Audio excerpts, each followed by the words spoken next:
नमस्कार मंडळी, चला झटपट अशी सोयाबीन चिली रेसिपी तयार करूया। त्याआधी तुम्ही जर माझ्या चॅनलवर नवीन असाल तर चॅनलला लाईक, शेअर आणि सबस्क्राईब करायला विसरू नका। चला तर मग थोडाही वेळ न घालवता आपल्या रेसिपीला सुरुवात करूया। सोयाबीन चिली करण्यासाठी सर्वप्रथम गॅसवर एक पॅन ठेवून त्यामध्ये पाणी व थोडे मीठ घालून पाण्याला एक उकळी काढून घ्या। पाण्याला उकळी आल्यानंतर गॅस बंद करा व त्यामध्ये सोयाबीन टाकून सोयाबीन एक 5 मिनिटं भिजत ठेवा। सोयाबीन तुम्ही नॉर्मल पाण्यात सुद्धा भिजत ठेवू शकता, पण त्याला भिजण्यासाठी थोडा जास्त वेळ लागतो आणि गरम पाण्यात तुम्ही भिजत ठेवलात तर सोयाबीन लगेच भिजतात। तुम्ही बघू शकता सोयाबीन आपले छान भिजून वरती आलेले आहेत। आता आपण ते एका चाळणीमध्ये काढून घेऊया व ते एक 10 मिनिटं थंड करायला ठेवूया।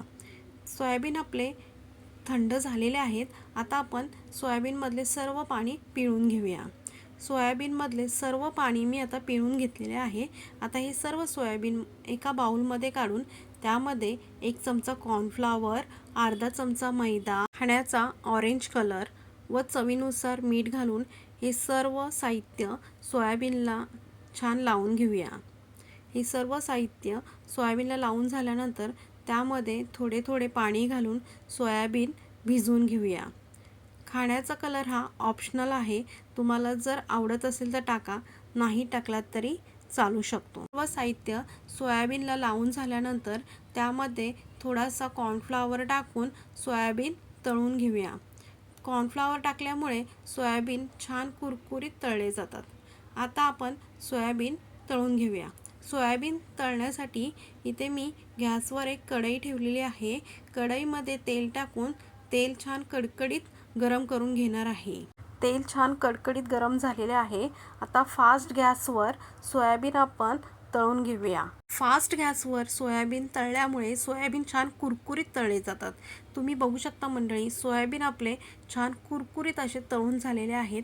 आता आपण ते एका प्लेटमध्ये काढून घेऊया। आता सोया चिलीची ग्रेव्ही तयार करण्यासाठी सर्वप्रथम गॅसवर एक पॅन ठेवून त्यामध्ये थोडं तेल टाकून त्यामध्ये बारीक चिरलेलं आलं, लसूण, हिरवी मिरची टाकून ती छान एक 5 मिनिटं परतून घेऊया। आलं, लसूण, हिरवी मिरची परतून झाल्यानंतर त्यामध्ये कट केलेल्या भाज्या टाकून त्या पण एक 5 मिनिटं परतून घेऊया। भाज्या परतून झाल्यानंतर त्यामध्ये सोया सॉस, टोमॅटो केचप टाकून ते पण छान परतून घेऊया। आता सोया सॉस, टोमॅटो केचप परतून झाल्यानंतर त्यामध्ये ग्रेव्हीला घट्टपणा येण्यासाठी एका बाउलमध्ये थोडे पाणी व 1 चमचा कॉर्नफ्लॉवर घेऊन त्याची छान पेस्ट तयार करा व ही पेस्ट पॅनमध्ये टाकून एक 5 मिनिटं शिजवून घ्या।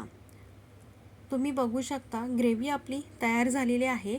आता यामध्ये चवीनुसार मीठ व काळी मिरी पावडर टाकून ग्रेव्ही एक 5 मिनिटं शिजवून घ्या। ग्रेव्ही आपली 5 मिनिटं शिजून झालेली आहे। आता याच्यामध्ये तळलेले सोयाबीन टाकून ते ग्रेव्हीमध्ये मिक्स करून घेऊया। सोयाबीन ग्रेव्हीमध्ये छान मिक्स करून झालेले आहेत। आता वरतून थोडी कोथिंबीर टाकून आपण हे सोया चिली एका बाउलमध्ये टाकून सर्व करूया। तुम्ही बघू शकता सोयाबीन चिली आपली खाण्यासाठी तयार झालेली आहे। तुम्हाला जर ही रेसिपी आवडली असेल तर चॅनलला लाईक, शेअर आणि सबस्क्राईब करायला विसरू नका। धन्यवाद।